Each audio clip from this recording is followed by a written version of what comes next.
For the thousands in attendance and the millions watching around the world, we are live and amplified. So let's get ready to podcast. Fire it up.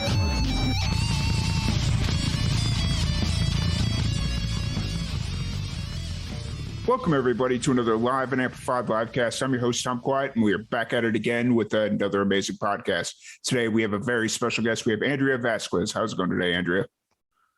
Good. How are you? Doing pretty good. Just doing really good, considering it's allergy season, but we don't have to go too deep into that. But really excited to have you on the podcast. Been listening to your song all day, and your most recent song, we'll get into that here in a minute. But for the people that are just getting to meet you for the first time or getting introduced to you, what's kind of your origin story? What got you into music? Real basic stuff like that. Yeah, I mean, I'm from Los Angeles, California. I grew up in a very musical family. All of us are kind of in the touring industry, producing, lighting, directing, so all of that. So I feel like just being around music and people that always pursued it as a career was never weird to me. So that's been awesome. And yeah, so I've been really doing the thing since I was like about 17, moved to Nashville about 5 years ago, and it's been the best decision. Awesome. So you were born in California, but then you moved to Virginia after? Yeah. Okay. I was there for, a good bit of my childhood, and then came back out to California and kind of was there from like high school on till more recently. Gotcha. And at what point did you start picking up the idea of pursuing music professionally? I grew up playing instruments as a kid. It was always like voice lessons and piano, guitar, violin, believe it or not. And I don't know, it was always in high school where everybody was kind of picking out a career. And I was always like, I'm going to do music. So it was never a question, or there was never really another thing for me. That was always it. Gotcha. And when you were younger, as you were kind of going through the process of taking voice lessons and picking up various instruments to learn how to play, who were you listening to for influences, like music wise? Definitely powerhouses. As you probably hear in my music, I've got a lot of attitude behind it. So definitely Miranda and Carrie and Shania Twain growing up, and Faith Hill, and just those big female powerhouses were always a very big influence of mine. Awesome. I really listen to all genres of music too. So I think kind of influences everywhere else. Yeah, because when I was listening to your music today, I could kind of tell, yes, you're very much country music, but there's influences from other places, like so that was really cool and unique, and I really enjoyed that. Like, yes, there's definitely that country feel to it, but there's a little bit of a rock and roll feel, a little bit of blues, just so it was really cool and interesting to kind of go through all the different types, or through all your songs, and pick up the different hints of influences in each song. So totally. Well, thanks. Yeah, no, I mean, I'm glad, and I think that's kind of the goal, is to kind of be well-rounded for everybody. Yeah, absolutely. So you just dropped a new single, Made Me Cry. It's been out for a little bit, right? Mm-hmm. It made its CMT debut, which was pretty cool last month. Cool. What's kind of the story behind Made Me Cry? So I wrote that with David Espinoza, who is a writer on Used To, and another good friend, Nina Soro. And that was actually the first time that all three of us wrote together. We've written a couple other things too, but Made Me Cry, we were just kind of, I feel like every songwriting experience, especially with them, is just kind of like a therapy vent session. And the whole point of Made Me Cry is, if you see in the video, it's not her crying over this person. It's kind of like that empowering feeling when you leave some toxic situation behind. So that's kind of what we wanted to capture in the production and everything about it and the story. And then definitely you could see that in the video. She's partying, she's happy about it. Yeah, for sure. And do you do music videos for all your singles, or was Usually, I mean, I feel like this, since the pandemic, I feel like just the content creating and getting more into the visuals is something that we started to do a little bit more. And I think it's just so fun. We actually did the video in my house. It was a whole DIY situation. Yeah. So it worked out. For sure. It was definitely a really cool music video. And you brought up the whole DIY thing, and I picked that up. But like during the pandemic, everybody had to get really DIY, and it just kind of depended on, you just make it happen. Yeah, that's my motto. For sure. And so for Made Me Cry, how long have you kind of had that song sitting in your back pocket? Is it an older song, newer song? I think we wrote that one actually like last summer, so it really wasn't that long. I think that when I told my producer, I was like, that's actually what I want to do next. He's like, really? I was like, yeah, let's do it. So we didn't expect to kind of put that one out as quickly as we did, but it's just one of many that we're recording at the moment. Gotcha. And is the plan to kind of go for an album, or you just kind of see yourself doing singles right now? Definitely an album. There'll be more information pretty soon. But yeah, we're currently working to push out another single sometime early summer. But the goal is an album by end of 2022. That's awesome. That's really cool. You know, it's interesting because like the pandemic definitely had its own release strategy. Like I feel like a lot of musicians that were ready to like release an album or a full body of work were kind of forced to kind of pivot and just kind of figure it out from there. But the thing about it, which, you know, it's terrible that everything was going on, but I don't know, we weren't the only, you know, I'm not the only artist that kind of had to reroute. So I think everybody's kind of doing the same thing right now. Yeah, for sure. It's really interesting. And now that things are starting to open back up and shows are happening in festivals, it'll be interesting to see if we pivot back to like a more traditional release strategy, or if this whole idea of single is going to kind of remain king for a bit. Yeah. It's unpredictable. I mean, it's changing all the time. I feel like the rules get really flip-flopped for every single release. So just got to do it. Yeah, for sure. So you've been in Nashville now for about 5 years. Obviously, you were there well before the pandemic hit. What was it about Nashville that kind of drew you there? I mean, I have been traveling here for a while and collaborating with other songwriters here for a while. And I don't know, I mean, there's just more of like that sense of community, you know, and LA is just such a film town. And I don't know, I've tried to explain it to so many people though. It's not just country music. It's pop, it's alternative rock, you know, indie music, and just so many different things coming out of Nashville. And I just feel like there's just more of that sense of community. I've been really lucky to have found a really good group of, especially like women in this industry, where we kind of collaborate together, whether we're songwriters and producers and videographers, photographers. And I just feel like there's just more of that like community feel here. It's very apparent.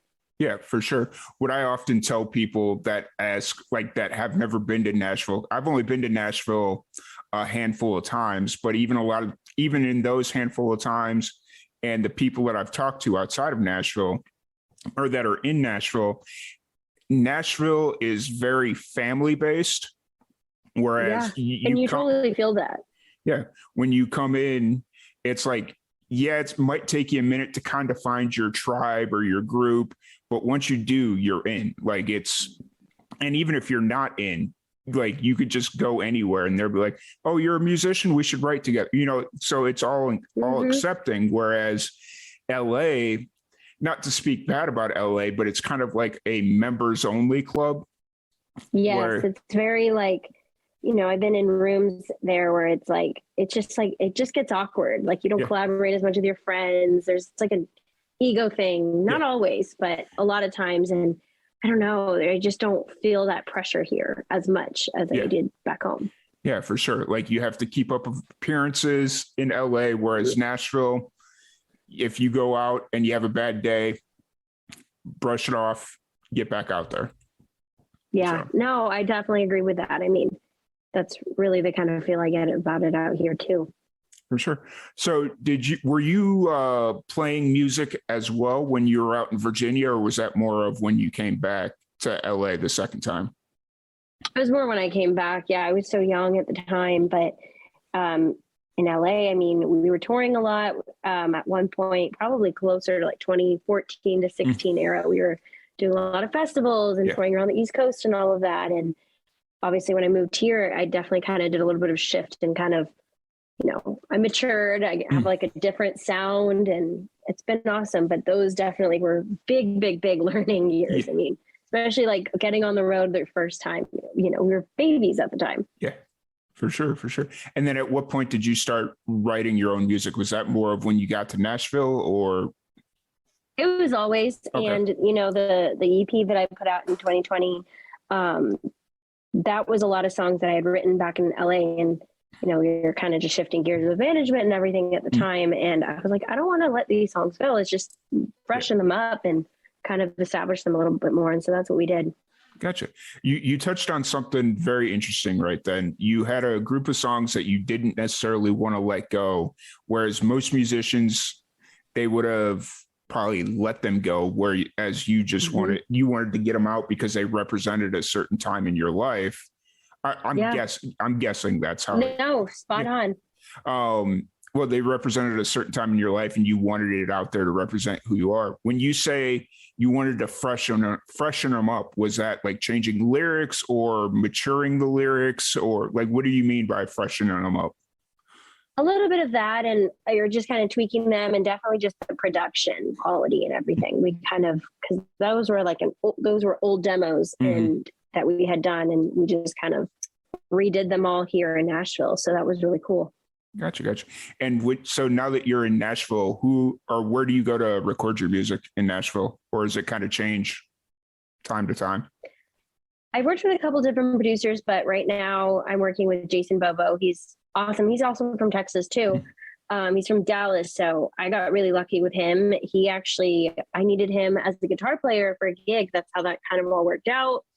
And I mean, he's a phenomenal producer, and he's actually I have a cousin out in LA, Jonathan Cohen, who mixes a lot of my stuff too. So it's become a collaborative effort with the two of them. So that's really been working lately. Gotcha. And yeah, I'm assuming you've been doing a lot of writers rounds. That seems to be the very popular thing in Nashville. Yeah. I mean, it's my favorite. Yeah. For people that don't know what a writers round is, can you kind of explain what that is? I mean, it's great because especially it's just such a great way to network when you do the rounds. And then you're always up there with a couple of different singer-songwriters, and you kind of just have to sit there and listen to all of them. And you guys all kind of play one by one. And I think that's just such a different experience. My friends that come from other cities in the entertainment industry are like, wow, that's really different. But that was like a very cool, intimate type of feel, because, a lot of places, sadly, when you go hear live music, there's just it's just kind of in the background, but people are there specifically to hear that. Yeah, for sure. And that's always the interesting part. Like when I go out to hear live music, there's certain venues I won't go to because I know it's more meant to be like background music or just like tone setting music. Covers and all of that. Yeah. And so it's always interesting. And luckily there's a few places here where I live that like you go there, you're going to see the music. You're not necessarily going there just to go drink and have fun. And then the music happens to be there, which, like drinking and having fun is cool. But if you're going there to see music, you don't want to be that one person like listening to the music when that's not what it's really there for. So. No, totally. So you've got the new single out that we've been talking about a little bit, Made Me Cry. I know we touched on this a little bit before, but what went into like the writing process for this song? Was it an idea that just kind of came to you, or what kind of fell into this writing process for Made Me Cry? The overall idea, I definitely had it in my head, but it was actually Nina who had the melody and just kind of like that whole groove of it. And then it was just able to kind of flow from there. I don't know. I feel like I've gotten really lucky to work with people that kind of understand my sound and what I kind of want before even going to a write. feel like a lot of times we send like some inspiration to each other, like just like a little bit of an idea, and then kind of goes from there. But it was, because writing, especially them two, they hadn't met. It could always be so awkward and it could be a complete train wreck, but we got really lucky with that. For sure. It's sometimes luck is the best thing to have in your corner. Totally. I don't know what that was. That was a little nerve. I just heard a loud bang outside my door. Sorry, that threw me off a little bit. You're good. So no, that's really cool that that you kind of went into it with a collaborative effort, and you came up with the song you did. As far as the instrumentation, is that something that you're heavily writing to, or do you kind of trust the other people that you work with in that aspect? Well, the great thing is, so when I'm collaborating with a producer, we're kind of building the song together, start to finish. So I was there when they tracked the drums, and the only thing I'm not there for is when we send it out for Josh Matheny to do the dobro, which he is incredible. He plays for so many big artists here in town, and that guy's a genius. So anything that he throws on is awesome. But we're kind of there building that. And the cool thing is, my cousin's part of a band called The City. They're doing really great right now. They're like an indie band, and nice. You could see some of those little influences. He was mixing it, but he threw in some cool little synths and groovy things in the songs. So when we got it back, we were like, this is awesome. And we would have maybe never thought of that had he not been working on it. For sure. And so as far as kind of moving forward in 2022, I know you'd mentioned that you have a new single coming and possibly an album by the end of the year. Is that the main focus, or are shows kind of the priority, or is it kind of a mix of both? Kind of a mix of both, but definitely, we're actually getting ready to shoot the content for the next single. I'll just say it's a song called Reverse that I wrote with a good friend, Taylor O'Connor, here in Nashville. And we had that whole concept of it. It's kind of when you rewind different parts of a relationship for different reasons at a different point in the time. And I'm really excited. It's a song that we play out often and people really respond well to it. And I'm excited. So we're going to be shooting content for that. And I think that'll come out really early summer. And then the whole concept of the album is going to kind of be a story start to finish. So I'm excited for people to hear it. That's awesome. That's really cool. And how is this like a common practice for you that you'll play songs live a lot before you record it? Or is this kind of... Yeah. Okay. So most of your music is pretty road tested. Yeah, just because you just never know. And then that'll make you, I second guess a lot. I overthink. I'm a huge overthinker, sadly. But because that'll just, I don't know. It's like the last two songs I'm debating cutting right now. I need like 100 opinions before I decide which one I'm going to do. So I'm like leaning one way one week and then the other. So the shows are definitely a good way to kind of test that material out and see what's responding with people. For sure. And then as far as shows, what does your schedule look like for the next few months? Are you like playing several times a week, a couple times a month? What does it kind of look like right now? Yeah, a couple of months. I have a show I'm really excited about this Sunday. Well, today's Sunday, but this coming Sunday at the 5 Spot here in Asheville. So that'll be a really cool one with another big really cool artist that I look up to, JP Burr. He's kind of got like a more rock country feel, but he's really talented. So that'll be fun. And then I'm joining the Song Suffragettes, that showcase that takes place at the Listening Room on Mondays. So that'll be my debut will be May 2nd with them. So I'm really excited about that. Awesome. I'm really excited because beginning of May, I'm going to be out in Nashville and it's not going to be on a weekend. So I'm sweet. Really interested to see what Nashville's like during the week. Every time I go there, it's like a Saturday or a Sunday. And it's like, okay, that's just wild. Yeah, that's cool. But it's all like cover bands or people performing nothing but covers because that's like for obvious reasons, people are out. That's what they want to hear. But during the weekday, I kind of want to see what the scene is like on weekdays. Yeah, you'll have to check that out for sure. Yeah. So you've got a lot of cool stuff going on. You've got a lot of cool music going, getting ready to drop. Where are you kind of at writing wise right now? Are you like always kind of actively writing, or where are you at creatively? It kind of goes through phases. Right now I'm kind of going through stuff that's been in this vault, just sitting there for a while, especially during COVID and everything. So kind of picking through those up and kind of playing around with those older ideas, and then writing some new stuff as well.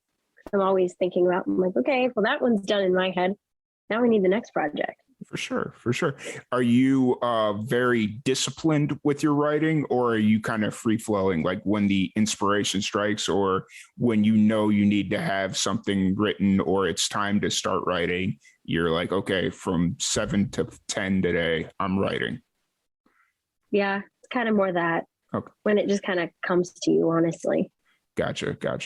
That's, it's interesting just kind of seeing the different ways people approach writing. And, I think it has to do a lot with where they're at in their lives. Like if they've got kids or a full-time job and kids, and it's like, I don't have the luxury of being creative, from 7 a.m. to 4 p.m. But after 10 p.m., I can be as creative as I want to be, So yeah, I'm more of an evening writer too. I think that's pretty common, to be fair. Like, I feel like a lot of creatives are very night driven, Oh, for sure. I could be exhausted all day, and then 10 o'clock hits and I'm like, wait, I cannot go to sleep because I'm thinking about 100 different things. Yep. I find that every day of the week, where it's like 9:30 to 5:30 when I'm at work, it's like, oh, I'm so tired. And then 7 o'clock hits and I'm home. It's like, all right, I got all this energy. Let's go. Yep. That's me too. It's interesting and unfortunate. Yeah. It is what it is. As speaking of that, do you have a full-time job, or are you a full-time musician at this point? Yeah, I do actually have a job outside of music. So that's honestly a blessing, especially as 2020 kind of taught us that. Yeah, for sure.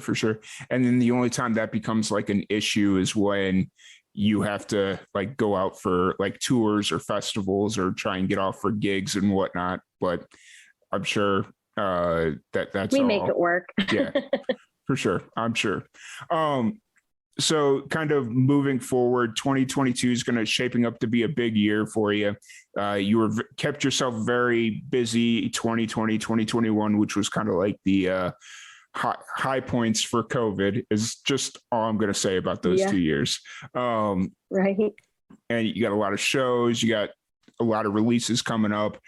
So there's a lot of pressure on you, but what do you kind of do when you need to escape? What are some of your hobbies when things are getting a little bit much for you and you just need to kind of decompress? Definitely just surrounding myself with like good people. I mean, I feel like my friends and I are kind of all in the industry together, and we just kind of to do stuff to distract us from all of that noise and all of that, and kind of be there for each other. We all are kind of always releasing music at the same time too, which kind of lifts each other up, and you'd have fun outside of all of that too. Gotcha. And so what are some of the hobbies that you do? Like, what do you consider fun outside of music? We do a lot of eating and a lot of drinking, unfortunately. Okay. Eating's always good by my book. I'm good with that. And drinking, I'm all about it. So no judgment here to say. Right. Cool. And then of course, all your family's still back out in California, correct? Every one of them, yeah. So I'm the only one out here. And how often do you go back out to, you said LA, right? That's where you're. How often do you go back out? Yeah, we're all over Southern California. I'm pretty bad about it. I go home about once a year. I know I need to go home more, but it's just hard. I mean, it's a long trip just for like a short amount of time, but then you're home a certain amount of days. And I'm like, this is why I don't come home more than one time a year. I'm kidding, partially, but no, I mean, they all come and see me too. So yeah, for sure. I mean, to be fair, I live in Texas, but my sister lives in Northwest Indiana, and my dad lives in South Florida. And the last time I've seen them was Christmas. And right. I mean, it's tough. Yeah. The only reason I'm going to see him more than once this year is because my sister's pregnant. And so she's supposed to be giving birth in September, I believe. So it's like, okay, I'll be there a couple times this year. Right. But on any other given year, it's like Christmas and then like one offshoot day, they'll come out, or my dad will come out to visit me. So, you know, other than that, it's pretty rough out there. I understand exactly where you're coming from. Yeah, it's a pain. Yeah. So now that shows are back up, actively happening and whatnot, what are some of the dream places that you'd really like to travel to play music? I would love to make it to the UK. I think that'd be really cool. You know, there's obviously the C2C festival that happens every year, and to be part of something like that would be really freaking awesome. Yeah, for sure. I've talked to a lot of country musicians over in the UK. I've had them on the podcast before, and it's really interesting. That's awesome. It's really interesting because they want to come over to the US and go visit Nashville, Memphis, and we want to go over there. And Americans want to go over there. And it's like, that's just really cool because it's like this melting pot of country music as like the UK kind of figure out whatever their authentic country scene is. Because like there's definitely an authentic scene over there. They're just kind of figuring out what their country music is. What it is. Yeah. And obviously you have people that have come over to Nashville and kind of take that Nashville country sound and take it over there. And so I hate using the word posers, but that for the lack of better terms, that's kind of all I have for it. So, totally. But that's just because that's the only term I have for it. But I don't want to keep you too much longer here because it's Sunday night and I'm sure you've had a busy, long day. But sure thing. Before we wrap this up, I do want to take you through a nice little game that we've coined here. It's a random question generator, and I'm going to ask you about 10 random questions, rapid fire. Let's do it. So as quickly as I can get them out, if you can answer them. Got it. If you could choose one superpower to help your job, what would it be? Probably read minds. What would your rap name? What would your rap name be? Dre. Yeah. Right? You just gotta go. The option to embed a book or website into your brain for instant recall or reference, what would it be?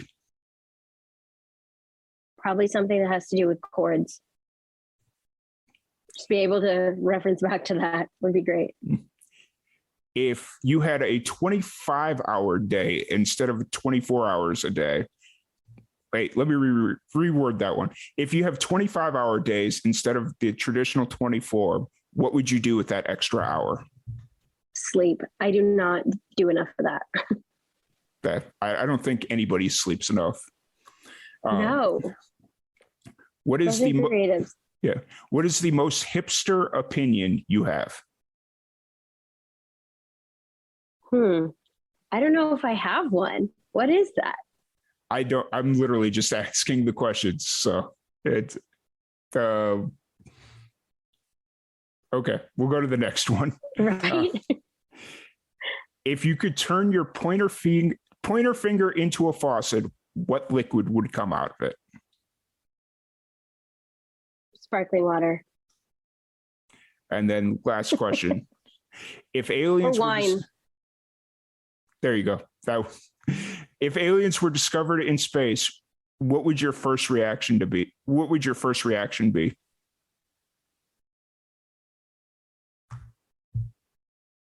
I honestly wouldn't be surprised at this point. Nothing shocks us these days. That's true. And I'm going to do this one last question. If you could date any celebrity, who would it be? Justin Timberlake in a heartbeat. That's fair. That's very fair. I saw that last question pop up. I was like, oh, I've never seen this question before. Let's ask this one because that's funny. But thank you for playing the we haven't come up with the name for it yet, but we just randomly started doing that one day. And people seem to enjoy it. So that's fun. Yeah, for sure. But I do want to thank you once again for joining us. If anybody wants to check out any of your upcoming shows, releases, or just keep in contact with you on socials, where's the best place to do that? Instagram at Andrea Vasquez. That's where you can kind of find a little bit of everything on there. My link tree's on there, so you can get my Apple Music, Spotify, Amazon, however you stream music is all up there. And yeah, thank you so much for having me. Yeah, absolutely. I saw that you responded to our TikTok post. That's something new I started about a week ago. I was like, people keep telling me I need to get on TikTok and I don't know what to do on there. I heard that in 2019 and I wish I would have done it sooner. So yeah. I get it. Yep. And I'm starting to get back on the Twitter train or whatever, because I for whatever reason, it seems like a lot of musicians are using Twitter and it's like, okay, I can deal with Twitter. Whereas TikTok, it's just kind of like, I got to create special content for it. And it's just like, I'll figure it out one of these days. But once again, I do want to thank you. Before we wrap this up, what's one piece of advice you have for the young musicians out there? I would just say to ignore the noise and like try to stop comparing. Very fair. Very fair. But once again, thank you so much for hanging out with us. Thank you everybody for tuning in, and we will catch you all later.